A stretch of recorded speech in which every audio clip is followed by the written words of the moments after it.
Hello दोस्तों, आगे हम इस सीरीज को कंटिन्यू करते हैं। अब अगला हमारा क्वेश्चन क्या है? 20 तक आपको हम हल करवा दिए जो बहुविकल्पी क्वेश्चन था। अब हल करेंगे जो खंड बा है। खंड आ तो हल हो गया। खंड बा में क्या है? सभी खंड कीजिए। बा में सभी खंड करना होता है। इसमें 6 क्वेश्चन होता है, ठीक है ना? का, खा, गा, घा, अंगा, चा। 6 क्वेश्चन होता है, सभी खंड इसमें करना होता है।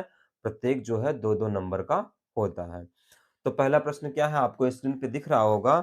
यदि अल्फा तथा बीटा बहुपद एक्स स्क्वायर माइनस पी और ब्रैकेट में एक्स प्लस वन प्लस सी के शून्यक है, इस प्रकार है कि alpha plus one into alpha beta plus one और बराबर जीरो, तब सी का मान ज्ञात कीजिए। यानी सी का मान ज्ञात करना है।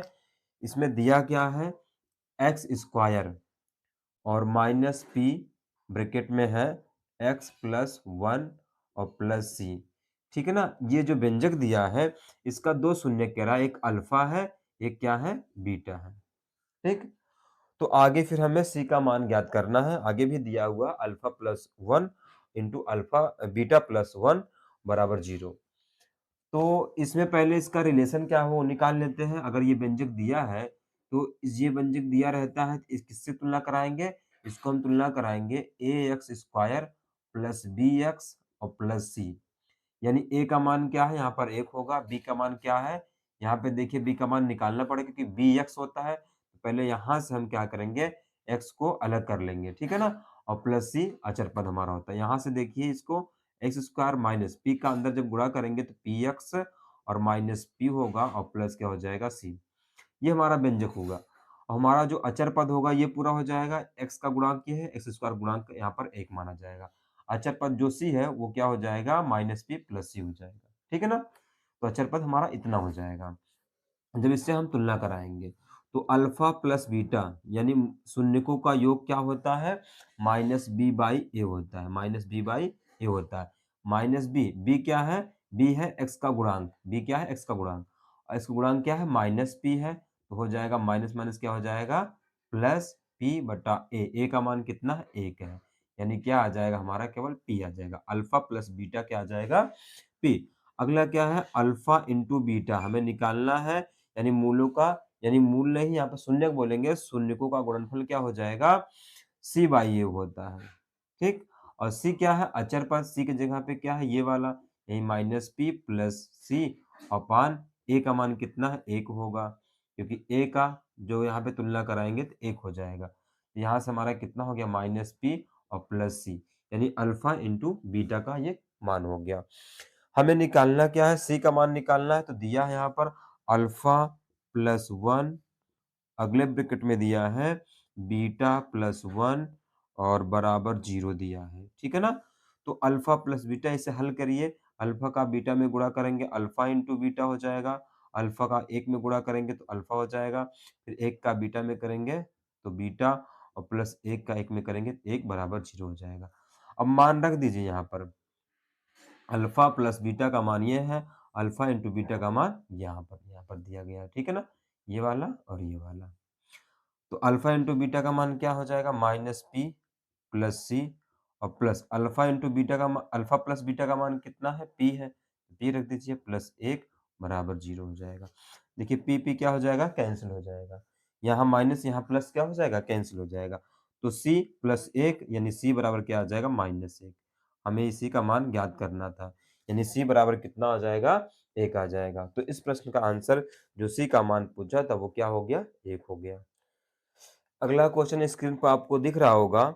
यदि बिंदु आर एक्स वाई बिंदुओं ए पाँच एक तथा बिंदु बी माइनस एक पाँच से समदूरस्थ है तो सिद्ध कीजिए कि three X equal to two Y. यानी आपको सिद्ध करना है कोई बिंदु अगर रहता है उससे कोई दो बिंदु जो है समान दूरी पर होते हैं। जैसे यहाँ पर दिया क्या है?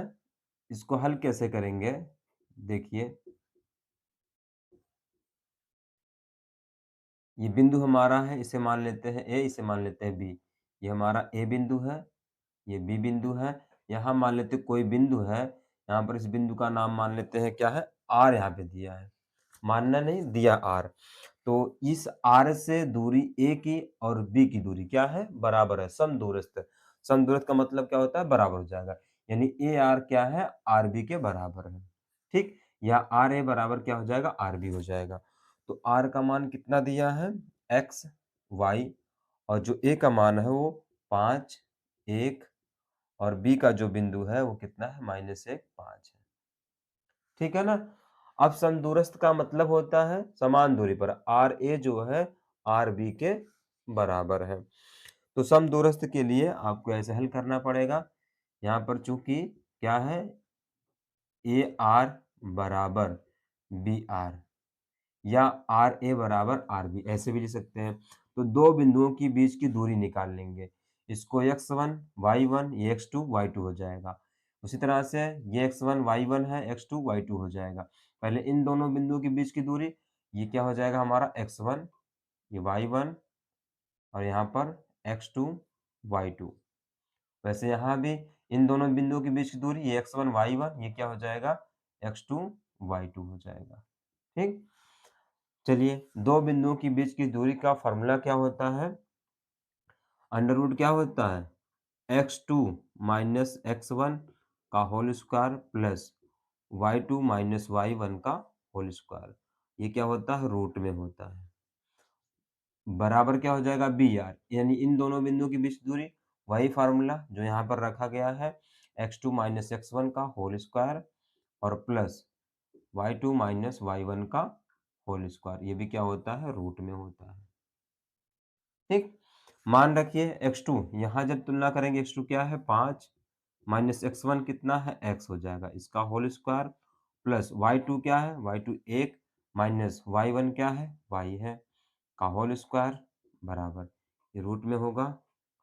और x2 इसमें कितना हो जाएगा? -1, और माइनस x1 कितना है? x का होल स्क्वायर प्लस y2 क्या है? 5, माइनस y1 क्या है? y है, का होल स्क्वायर। ठीक? इसका भी क्या हो जाएगा? रूट में हो जाएगा ये भी। आगे देखिए, a माइनस बी का होल स्क्वायर, यहाँ भी a माइनस बी का होल स्क्वायर, यहाँ भी क्या हो जाएगा? a माइनस बी का होल स्क्वायर, यानी यहाँ पर दोनों माइनस है तो a प्लस बी का होल स्क्वायर यहाँ रखेंगे, क्योंकि माइनस कॉमन लेंगे तो स्क्वायर होगा, क्या हो जाएगा? प्लस हो जाएगा।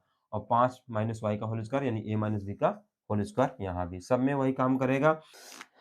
दोनों पक्षों का वर्ग करने पर, यहाँ पे लिखेंगे दोनों पक्षों का वर्ग करने पर।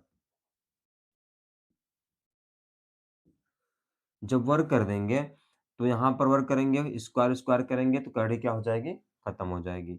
अब इसका फॉर्मूला रख देंगे, ए स्क्वायर प्लस बी स्क्वायर और माइनस 2ab, 2 पच्चे कितना हो जाएगा? 10, 10x, और प्लस यहाँ पर ए स्क्वायर यानी 1 का स्क्वायर प्लस बी स्क्वायर यानी y का स्क्वायर, और माइनस 2ab हो जाएगा, 2y हो जाएगा, बराबर। इसका उसी तरह से फॉर्मूला रखेंगे, 1 का स्क्वायर प्लस एक्स स्क्वायर और प्लस 2x हो जाएगा। यहाँ पर a प्लस बी का होल स्क्वायर फॉर्मूला लग जाएगा। उसी तरह से यहाँ भी 25, 5 का स्क्वायर प्लस वाई का स्क्वायर, माइनस 2 पच्चे 10 वाई हो जाएगा। यहाँ देखिए 25, 25 ये कैंसिल हो जाएगा, क्योंकि इधर क्या आएगा तो क्या हो जाएगा? माइनस, आपस में कैंसिल। एक्स स्क्वायर से कैंसिल हो जाएगा, 1 1 से कैंसिल हो जाएगा, वाई स्क्वायर से कैंसिल हो जाएगा, माइनस 10x और प्लस 2x, ये माइनस 10x, इधर ये आएगा माइनस 2x हो जाएगा, और बराबर ये माइनस 10y, और इधर ये आएगा तो प्लस 2y हो जाएगा। यहाँ से माइनस 12x, यहाँ से कितना हो जाएगा? माइनस 8y हो जाएगा। और यहाँ से दोनों तरफ माइनस प्लस हो जाएगा, यानी यहाँ पर अगर हम भाग करना चाहें तो भाग कर सकते हैं। 4 से 4 तियाँ 12, 4 दूनी 8, यानी 3x और बराबर क्या हो जाएगा? 2y। हमें यही क्या करना था? प्रूव करना था, सिद्ध करना था। ठीक है ना? तो 3x बराबर 2y। अगला क्वेश्चन आपको स्क्रीन पर दिख रहा होगा, गा दो वर्गों के क्षेत्रफलों का योग 468 मीटर स्क्वायर है। यदि उनके परिमापों में 24 का अंतर है तो दोनों वर्गों की भुजाएं ज्ञात कीजिए। हमें दोनों वर्गों को क्या करना है? भुजाएं ज्ञात करना है। दो वर्ग है तो मान लेते हैं कि पहले वर्ग की जो भुजा है वो क्या है? x है। यहाँ पे लिखिए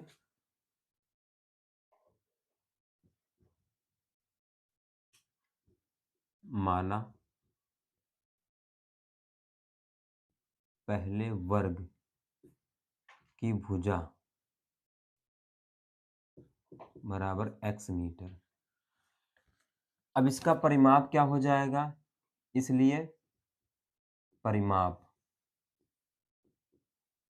इसका परिमाप क्या हो जाएगा, परिमाप जो होता है 4 गुणे भुजा होता है, यानी 4 गुणे भुजा, यहाँ पर 4x मीटर हो जाएगा। भुजा कितना है, x है, तो 4x मीटर। तो ये पहले वर्ग का क्या आ गया, परिमाप आ गया। अब दोनों परिमापों का अंतर क्या बोल रहा है कि 24 अंतर कितना है, 24। यहाँ पे लिखा जाएगा दोनों वर्गों के परिमापों का अंतर, परिमापों का अंतर कितना दिया है, 24 दिया है, 24 मीटर। ठीक, तो पहले परिमाप का, पहले वर्ग का परिमाप, पहले वर्ग का परिमाप और माइनस होगा दूसरे वर्ग का परिमाप, दूसरे वर्ग का परिमाप बराबर 24। अब देखो, पहले वर्ग का परिमाप तो मालूम है कितना है, 4x है, लेकिन दूसरे वर्ग का परिमाप हमें नहीं पता है। जब तक भुजा नहीं पता होगा परिमाप आप नहीं निकाल पाएंगे, इसलिए पहले हम दूसरे वर्ग का क्या निकालेंगे, भुजा निकालेंगे। दूसरा जो वर्ग है उसे क्या निकालेंगे, भुजा निकालेंगे। तो पहले वर्ग का परिमाप कितना निकाला गया, 4x, यानी 4x माइनस दूसरे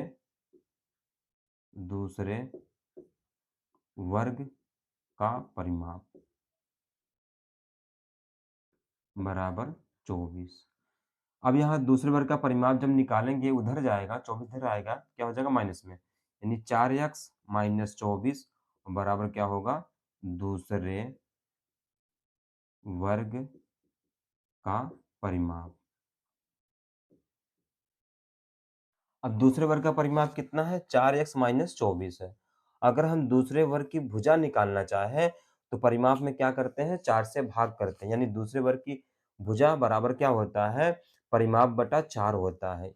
ये क्योंकि 4 से जब गुणा होगा तो परिमाप में बदल जाता है भुजा, और भुजा निकालना हो तो 4 से भाग करना हो। अगर इसी का हमें भुजा निकालना तो 4x में 4 से भाग करेंगे, भुजा x आ जाएगा। उसी तरह इसमें 4 से भाग करेंगे, दूसरे वर्ग का क्या मिल जाएगा, भुजा मिल जाएगा। यहां से लिखेंगे इसलिए दूसरे वर्ग की भुजा बराबर हो जाएगा, यहाँ 4 कॉमन लेंगे तो x माइनस 6 बचेगा और बटा क्या होगा, 4 होगा। क्योंकि दूसरे वर्ग की भुजा जो निकालेंगे परिमाप में ही 4 से भाग करना होता है, और 4 से गुणा करेंगे भुजा में तो वो परिमाप में बदल जाता है। इसलिए 4 से भाग करेंगे तो 4 4 से कट जाएगा, यानी दूसरे वर्ग की जो भुजा आ गई वो कितनी आ गई, दूसरे वर्ग की भुजा बराबर x माइनस 6 मीटर। अब दूसरे वर्ग की भुजा मिल गई, पहले वर्ग की भुजा कितना है, x मीटर है, दूसरे वर्ग की भुजा कितना है, x माइनस 6 है। अब इसमें और क्या बोला है कि दोनों वर्गों के क्षेत्रफल का योग कितना है, 468 मीटर स्क्वायर है। तो दोनों वर्ग के जो क्षेत्रफल है उनका जो है योग, क्षेत्रफलों का योग, क्षेत्रफलों का योग, दोनों वर्गों के क्षेत्रफलों का योग कितना दिया है, 468 मीटर स्क्वायर। अब दोनों का क्षेत्रफल निकालना होगा। पहले का क्षेत्रफल क्या होगा, भुजा स्क्वायर होता है, तो भुजा कितना है, 4x है, भुजा कितना है, x है, 4x नहीं है, x है, तो x का स्क्वायर और प्लस दूसरे का कितना है, x माइनस 6 है, x माइनस 6 का स्क्वायर। क्योंकि क्षेत्रफल जो होता है, वर्ग का जो क्षेत्रफल होता है भुजा स्क्वायर होता है, तो पहले का भुजा कितना है, x है, x का स्क्वायर और प्लस दूसरे का भुजा कितना निकाला गया है, x माइनस 6, x माइनस 6 का स्क्वायर। दोनों क्षेत्रफलों का जो योग निकाला जाएगा बराबर हो जाएगा यहाँ पर 468। अब इसको हल करना पड़ेगा, यानी एक्स स्क्वायर प्लस ए माइनस बी का होल स्क्वायर यानी एक्स स्क्वायर और प्लस बी स्क्वायर यानी 36 और माइनस 2ab यानी 6 दूनी 12 एक्स हो जाएगा और बराबर 468 के। यहाँ से देखिए एक्स स्क्वायर स्क्वायर मिलकर कितना हो गया 2x स्क्वायर और ये 36 इधर आएगा, ये घटेगा यानी -12 पर लिखिए 12x और ये प्लस 36 और ये -468 और इधर क्या हो जाएगा बराबर 0 हो जाएगा। इसमें से घटा दीजिए पहले। तो यहाँ पर 2x माइनस ये 12x हो जाएगा, घटने पर कितना आ जाएगा -8 में से 6 घटेगा, यहाँ पे कितना आ जाएगा 2, यहाँ पर फिर 3, 432 और बराबर क्या हो जाएगा 0। चलिए आगे देखते हैं। यहाँ देखिए 2 कॉमन होगा, जब 2 कॉमन लेंगे तो क्या बचेगा एक्स स्क्वायर माइनस यहाँ पर 6x और 2 से इसमें भाग करेंगे, 2 दूनी 4, 2 एक कम 2 और 2 छक 12 और यहाँ कोष्टक बंद बराबर क्या हो जाएगा 0। 2 कॉमन लेके क्या करेंगे 2 इधर भेज देंगे, भाग यानी 2 कट जाएगा, या 2 से दोनों पक्षों में भाग कर देते हैं, या 2 से 2 कॉमन जो लिया है यहाँ पर भेज देंगे 0 हो जाएगा। तो क्या बचा x square minus 6x minus 216 बराबर 0। अब इसका गुणनखंड करेंगे, ये क्या हो गया द्विघात समीकरण हो गया। द्विघात समीकरण कैसे हल करते हैं, जो अचर पद है इसका गुणनखंड करते हैं 216 का। 216 का जब हम गुणनखंड करेंगे इस तरीके से, 2 से काटिए, 2 एक 2, 2 अट्ठे 16, फिर 2 से 2 पच्चे 10 और 2 चौके 8, फिर 2 से 2 दूनी 4, 2 सत्ते 14, फिर 2 3 से करेंगे, 3 नवा 27, फिर 3 से 3 तिया 9, फिर 3 से 3 एकम 3 हो जाएगा। अब देखिए गुणनखंड हमें यही मिला। अब गुणनखंड को 2 भागों में ऐसा करना है, तोड़ना है, 3 तिया 9 तिया 27 यानी 27 हो गया, ये 2 दूनी 4 दूनी 8 यानी 8 गुणे 27 216 तो आ जाएगा, लेकिन 27 में से 8 घटाएंगे तो 6 नहीं आएगा। तो कोई और बनाते हैं, तो 3 त्रिका 9 और 3 9 दूनी 18, ये 2 दूनी 4 तिहाई 12 यानी इनका गुणा करने पर 12, इनका गुणा करने पर 18। अब 18 में से 12 घटेगा 6 आ जाएगा, यानी हमारा गुणनखंड ये सही मिल रहा है। क्या 18 गुणे 12 गुणा करने पर क्या आएगा 216 आएगा और दोनों को घटाएंगे तो -6 आ जाएगा, यानी -18 गुणे -12 -16 आ जाएगा, -18 और +12 करेंगे तो क्या आ जाएगा -6। हमारा गुणनखंड क्या मिला -18 12। तो 6x को हटा दीजिए, यहाँ पर क्या रखा जाएगा -18x और +12x। चलिए एक्स स्क्वायर माइनस माइनस ये 18x और +12x माइनस 216 और बराबर क्या होगा 0। अब ये 4 में हो गया, कॉमन क्या मिलेगा x कॉमन मिलेगा, यहाँ से x माइनस 18 बचेगा और यहाँ पर 12 कॉमन मिलेगा तो x माइनस 18 बचेगा। 12 से भाग करेंगे 216 में, 18 बार जाएगा बराबर 0। यहाँ से x माइनस 18 कॉमन ले लेंगे तो क्या बचेगा x प्लस 12 बच जाएगा और बराबर 0। यहाँ से एक बार x माइनस 18 बराबर 0 और एक बार जो है x प्लस 12 बराबर 0। यहाँ से x बराबर कितना आ गया 18 और यहाँ से x बराबर कितना आ गया -12। अब -12 देखिए किसी वर्ग की भुजा नहीं रहती, क्योंकि भुजा जो होता है लंबाई वो प्लस में होता है, माइनस में नहीं होता, इसलिए हमारा ये नहीं माना जाएगा। हमारा कौन सा आंसर होगा, ये होगा। ठीक है ना, यानी x बराबर 18 वर्ग की भुजा, यानी जो पहला वर्ग था उसकी भुजा आ गई और दूसरा क्या था x माइनस 6 था। तो पहले वर्ग की भुजा, पहले वर्ग की भुजा बराबर 18 मीटर और दूसरे वर्ग की भुजा बराबर 18 माइनस 6 बराबर 12 मीटर। इस तरह से एक आंसर हमारा कितना आया 18, एक आंसर कितना आया 12 मीटर। तो हमें क्या ज्ञात करना था, वर्गों की भुजाएं ज्ञात कीजिए। तो भुजाएं 18 और 12।